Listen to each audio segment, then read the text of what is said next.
This is Dan Bolen, and I'm the host of the podcast, The Courage to Be Courageous, where people come from all over the world to show how they embrace their fear and use courage to get through it. You know, sometimes we need courage, too, when we've had a severe loss in our life. We need to grieve, of course, but there comes a time where we need courage to get through it and to move on. Perhaps we've lost a loved one. I think we have a very special guest today. It's Patrick Harkness. Did I get that right? Harkness.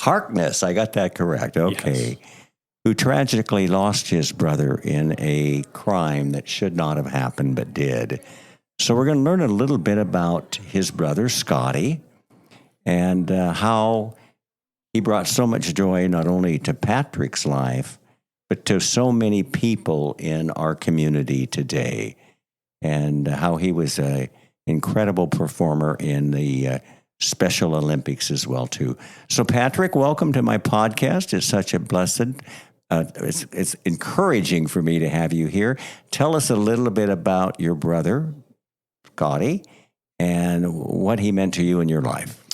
Thank you for having me today. This is my first podcast, so I hope that I am not a sedative for your listeners on this one.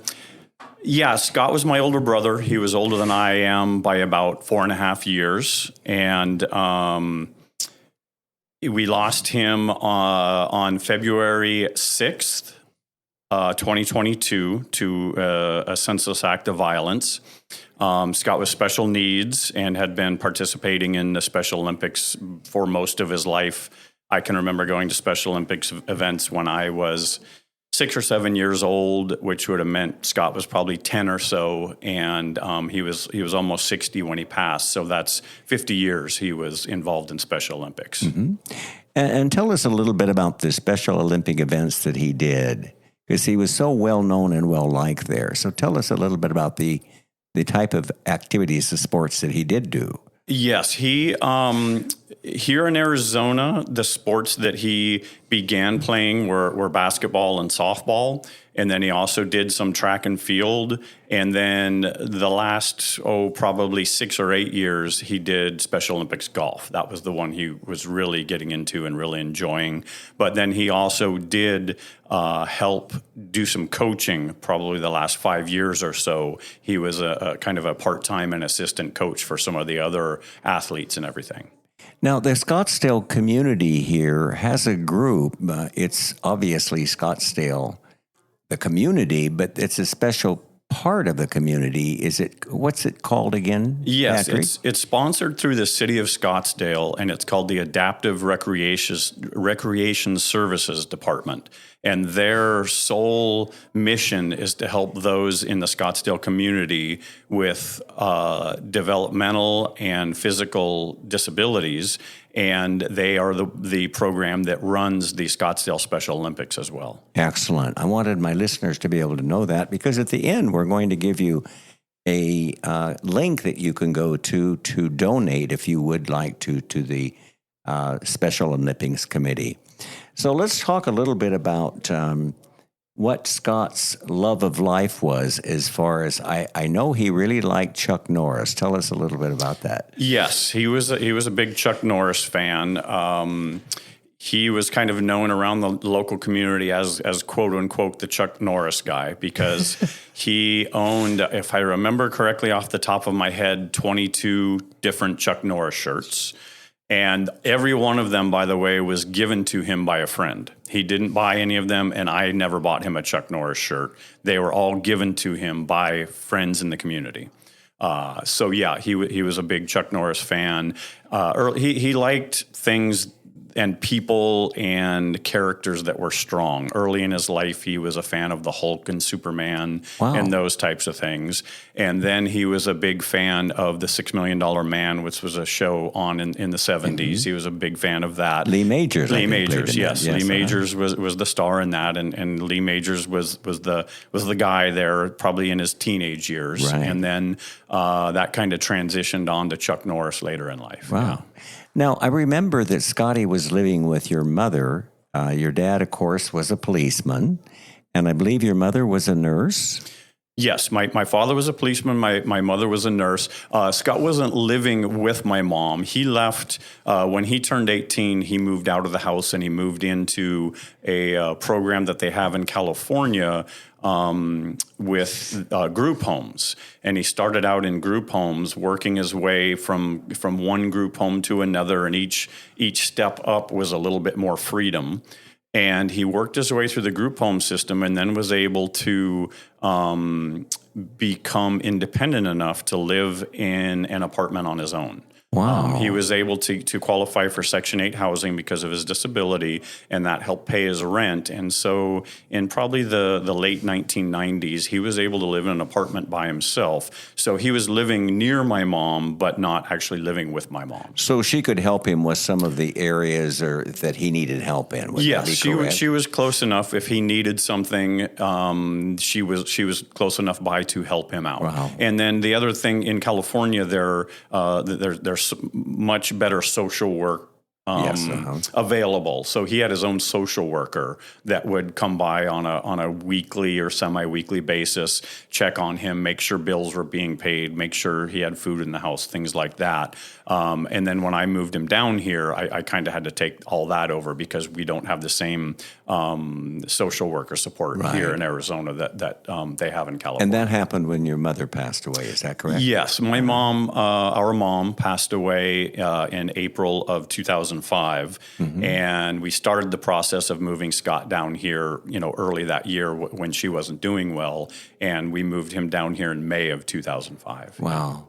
I just want to make a comment on the tremendous amount of courage that Scotty showed in being able to get his independence, have a goal, and achieve that goal. He was a very strong individual. Yes, very determined, very determined. Scott, because of his special needs, his learning disability, he never really learned to read or write. He could read a few words. He didn't have really any math skills. He was very socially adept, very friendly, very socially adept, and was very determined. When there was something he wanted, he put his mind to it, and he tried to make sure if he could in any way, shape, or form make it happen. Wow, that's fascinating too. And I think it shows a lot of compassion on your point too, Patrick, and love for your brother to bring him up here to supervise him, although he did have his own apartment. He had his own independence. Yes. And that is fantastic that he's able to have independence, but he has brother to help him, because I believe at that time both your dad and mom had passed away. No, my mom passed in, like I said, April of 2005. Our dad passed in April of 2021. Oh, 2021. So, yeah, 2021. So, yeah, Oh, Scott, my dad and my brother unfortunately passed about 10 months apart. Oh, my gosh. What a tragedy as well. So. Wow. Well, tell us a little bit more, too, about his association with the group, the Special Olympics. He helped a lot of people. I think he was the type that would, if he saw someone to help, he would help them. He did some volunteer work, I think, in the community as well. Tell us a little bit more about that, Patrick. Yes. Scott and I were basically both raised to help, to lend a hand when you can. Like I said, our dad was a police officer and our mom was a nurse. So that was just kind of instilled in us from a young age. When it's time to help. There are several stories that have been told to me since Scott's passing of him wandering, walking around the area, the houses nearby his apartment, and seeing somebody out front doing yard work and just walking up and asking them if they needed help and helping them do their yard work. There is a story of another person in his neighborhood who said they didn't really know Scott. They knew who he was, and they had dogs that he would see them at the park with their dogs throwing tennis balls. And when he was over by the tennis courts, if there was a tennis ball over there, he would take the tennis ball and leave it in their front yard for their dogs. Oh, my Things word. like that. Yeah. Oh, what a Now that almost brings tears to my eyes to think of kindness that was that deep. Yeah, and he loved people. He loved dogs. There are other people who told me at his memorial service, "You don't know me." The only way I knew Scott was because whenever I was out and he was out and he saw me walking my dog, he would always stop and pet my dog and say hi to my dog. So Scotty touched a lot of people's lives. Yeah, he really did. He really did. I do recall when the situation happened on his passing, I was told that the next Scottsdale City Council meeting, they held a moment of silence for Scott because he was known that well in the community that they held a moment of silence for him. So, and he did, yes, volunteer. There is a local gym here in Scottsdale called Club SAR, S-A-R, City Area Recreation. And it's a gym where Scottsdale residents can go and work out and everything. And Scott volunteered there for, probably the last 12 or 15 years. That was his place to go. He probably was in there 30 hours a week. He would help them clean the floors. He would help them move the heavy, weightlifting equipment around. He would go around and re-rack weights. They have a yoga studio in the back, and he would go through before and after every yoga class and clean the studio. And the people at Club SAR were some of the most devastated people when this crime occurred and what happened to Scott. They were just absolutely devastated because, again, he was there, Monday through Friday, 30 hours a week, just hanging out, and they loved him over there. They absolutely loved him over there. Wow. They actually dedicated a bench. There's a bench as you walk into the gym and the little breezeway outside, a bench where he would sit and have coffee or eat his lunch, and they have since put a plaque over that bench, dedicating that bench to him. So, what a remarkable man he was.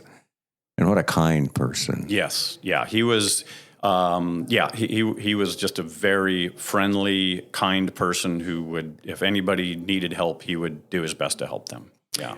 So tell us a little, we're going to talk now about the tragedy and what happened there. And I think our listeners are going to be, shocked, but I think they'll also get understanding about what guns can do to people when they shouldn't have guns. Tell us how Scott died, and I know this is hard for you, Patrick, but tell us the event and what happened. So to preface, there is a little sports bar here in Scottsdale named Zips. It was in walking distance from his apartment, and he had been going there pretty much as a Saturday night ritual for almost since I moved him down here, again, for probably the last 15 years.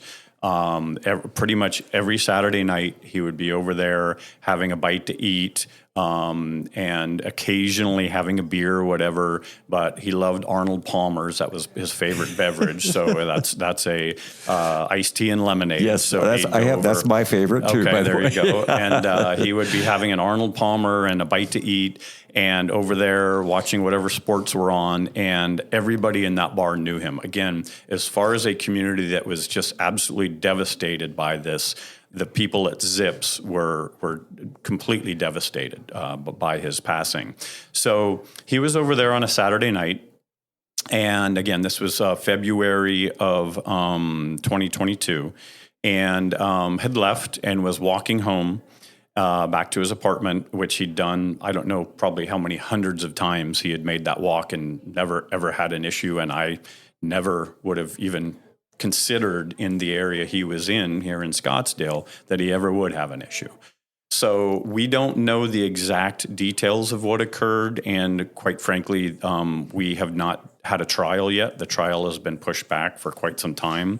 We are supposed to hopefully have a trial sometime next year. So I don't want to go completely into the weeds of what happened because I don't think we really know what happened, and I also don't want to compromise anything potentially with the trial. But what we do know is he was walking down a road called Camelback, and somebody, a person who is not a good person and had some trouble with the law previously. He was a convicted felon. Yes, as far as I understand, he was a convicted felon.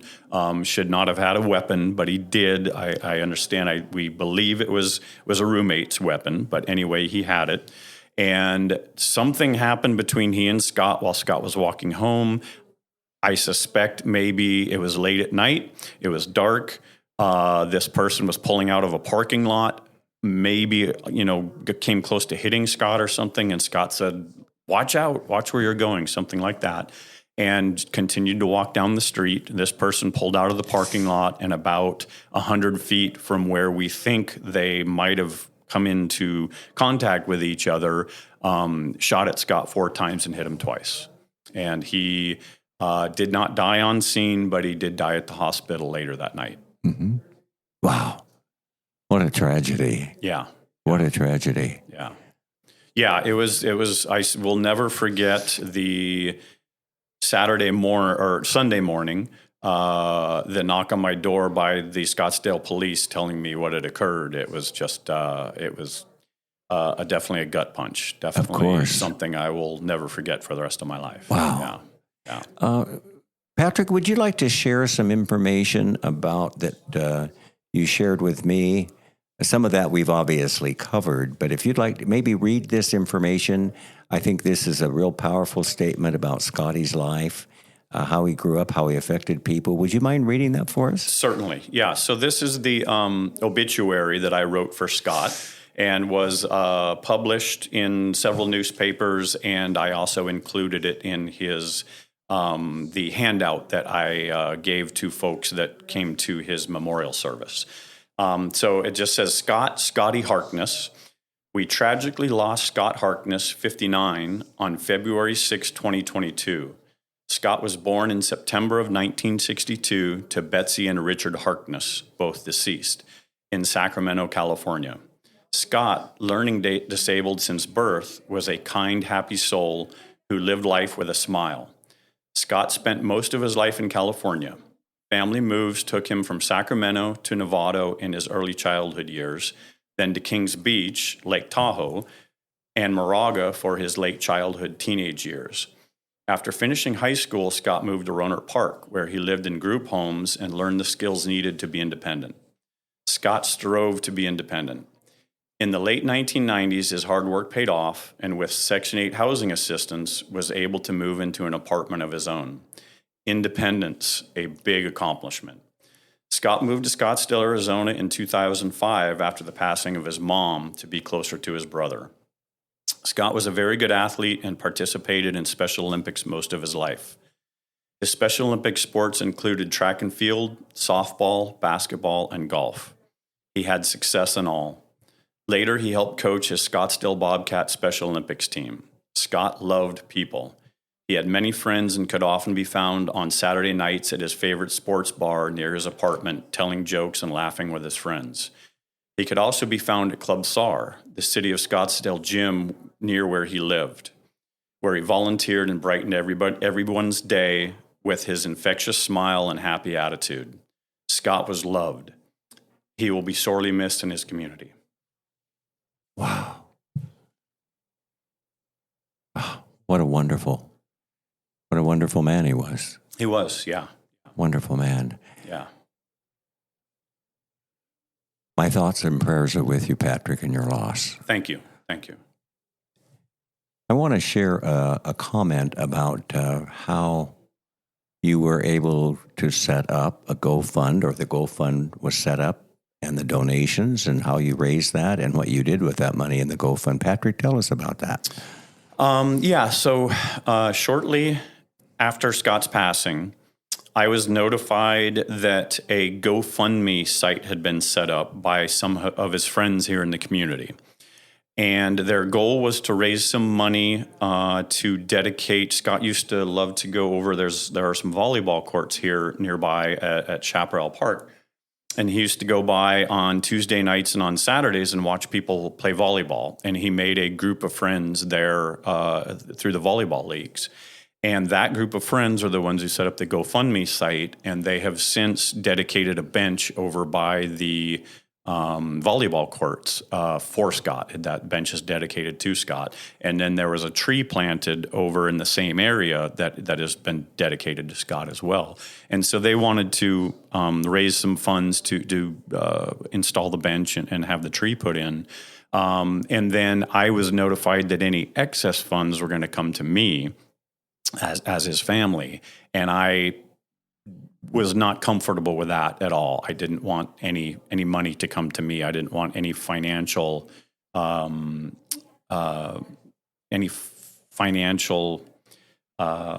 to come to me. I just wasn't comfortable with that situation. Right. I know some people are. There are those who have losses and go through tough situations, and money is raised for them, and that's fine. It just wasn't what I wanted to do. So I started thinking, where should this money go? And I had the thought, since Special Olympics was such a huge part of Scott's life, like I said, for 50 years he was involved in Special Olympics, that we needed to raise some money for Special Olympics. So I contacted the local Special Olympics, and we had a website created through Arizona Special Olympics, and it was a memorial site for Scott, and all of the money from that donation campaign went to the local chapter of the Special Olympics. It's called the Special Olympics Bobcat Program, and it's for all the developmentally disabled folks in Scottsdale that participate in Special Olympics. So we were between the leftover money from the GoFundMe site, which then got moved over to the Special Olympics Fund, and all the donations people made. We raised somewhere in the neighborhood of $24,000 for the local Special Olympics community. That's fantastic. And that money has been distributed to them. They are using it right now. Every Special Olympics athlete in Scottsdale, every team is getting all new jerseys. Every single Special Olympics team, whether it's swimming, weightlifting, bocce ball, volleyball, softball, track and field, golf, every single one of them, basketball, are all getting new uniforms, and every jersey has a patch on it that says Scotty.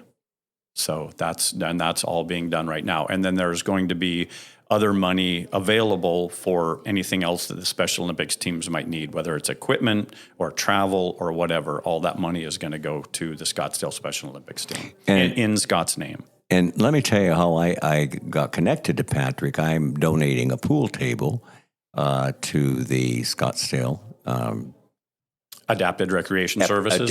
Recreation Services. Yeah. And my pool table has kind of a purple cover, and I guess that's the color of the team. that is the Bobcats. The purple is the Bobcats color, yes. And one of the ladies there that I talked to, Stacy, was telling me about Patrick's and Scotty's story, and I said, I've got to do a podcast with him, because what really touched me the most was the kindness that you showed in the loss of your brother by taking the funds and giving them 100% to the Olympic Committee. It is just a good example for our listeners to support the Special Olympics Committee. And we're going to show at the end of our podcast a connection where you can still go to the website and donate some money that will be given to the Special Olympics Committee. I want to encourage all of my podcasters to look at doing that as well. I think another thing I want to just share, because of course our podcast is about the courage to be courageous. And I think we have a wonderful example in Patrick, the courage that he had to deal with a significant loss of a brother who he loved dearly and deeply, and also the courage that Scotty had in being able to get his independence, didn't let anything get in his way. I'm sure he had ups and downs like we all do, but he was able to show courage and become the man who he is. And how many lives he's touched. It's just, I think, pretty phenomenal. So I thank you so much for this podcast today. Is there anything, I always ask my guests on my podcast, is there anything you'd like to leave with the listeners there if they've had a tragic loss in their life, or they're facing some fear in their life? Is there anything that you would like to leave with our listeners that you've learned from the story of you and Scotty? Well, two things, if I can quickly, I would encourage, we would love to have more donations for the Special Olympics, so that would be fantastic to support those Special Olympics athletes. And anybody who has never been to a Special Olympics event, if there is one near you, go and watch. You will see pure joy of just being out there and competing. There's nothing commercial about it. There's nothing fake about it. It's a wonderful, wonderful program, and it's just really fun to watch. My experience with Scott and Courage was, imagine going through your life with a disability that keeps you from being able to learn to read and write and do math, how hard your daily life would be. And Scott went through all the trials and tribulations that all of us do, plus having tough times when he was younger because he was different, being treated poorly because he was different. And as I said at his memorial service, it's a tribute to Scott that after having gone through the hardships he went through, that he was the person that he became, that he was such an outgoing person, such a friendly person, such a loving person. Because there's a lot of people that would go the opposite way. They would become grizzled and mean and not trust anybody in their lives. And Scott didn't do that. So that was just kind of a tribute to Scott. And there's something I have. It's actually a T-shirt I have. I guess I have a T-shirt problem too. That's just not it's not a Chuck Norris T-shirt problem. It's a saying T-shirt problem. I have a T-shirt that I've worn many times, and every time I wear it, people stop me and say, "I love your T-shirt." And on the back of that T-shirt, it says, "Everyone you meet is fighting a battle you know nothing about. Be kind." And that's something that I think is just a great message to put out in the world. Oh, Patrick, that was fantastic. I want to read a couple of things, too, from the Celebration of Life, which is the memorial of Scotty's funeral. There's a couple of comments that were made I want to read here that Patrick gave me a copy of. There is no greater disability in society than the ability to see a person as more. And another one that is anonymous is, death leaves a heartache no one can heal. Love leaves a memory no one can steal. I think those are powerful. And I think the one right on the front of his memorial brochure, it says, "Let me win, but if I cannot win, let me be brave in the attempt." Those are some really powerful. And that's the Special Olympics oath. That is the Special Olympics oath. Yeah. Oh, good. Well, let's say, that's the Special Olympics oath. Let me read that again. Let me win, but if I cannot win, let me be brave in the attempt. And again, that's the Special Olympics oath. What a powerful man Scott was. It's interesting. I've never met him, but I feel I know him. I feel I know him just by what you said to me and things that you shared with me as well. I just want to encourage our listeners to check a couple of things out. I think I mentioned earlier, there will be a place that you can go and still donate to the Special Olympics Committee. We are also, at the end of this podcast, going to play a clip of Scotty's voice. And we're also going to play a clip of Chuck Norris. Chuck Norris, as you know, felt a connection with Scotty. Of course, obviously, Scotty had a lot of his T-shirts. Yeah. But Chuck Norris took it on himself to give a video at the memorial of Scotty's service. So we're going to play the audio part of that. It's only about 26 seconds, but it shows the connection that Scotty had to Chuck Norris, from Chuck Norris's own words. I think you'll find it pretty powerful. And we thank you for being able to be with us today, Patrick. Thank you for the courage that you showed. Again, I thought some prayers go out with you in the loss. We've lost a great man, but a great man that will never be forgotten because he did many great things. So thank you so much for being on my podcast today. Thank you again for having me. Thank you, Patrick. What? Hey, try the taffy my friend Rachel brought from Hawaii. Who's? Remember Rachel? You met her and her boyfriend on the Oh, phone? okay. I thought she was a single lady. No, she's not single. Sorry, she's Well, I'm taken. still looking. I'm still looking. Oh, you are? Yeah. All right, try the taffy. Tell us what you think.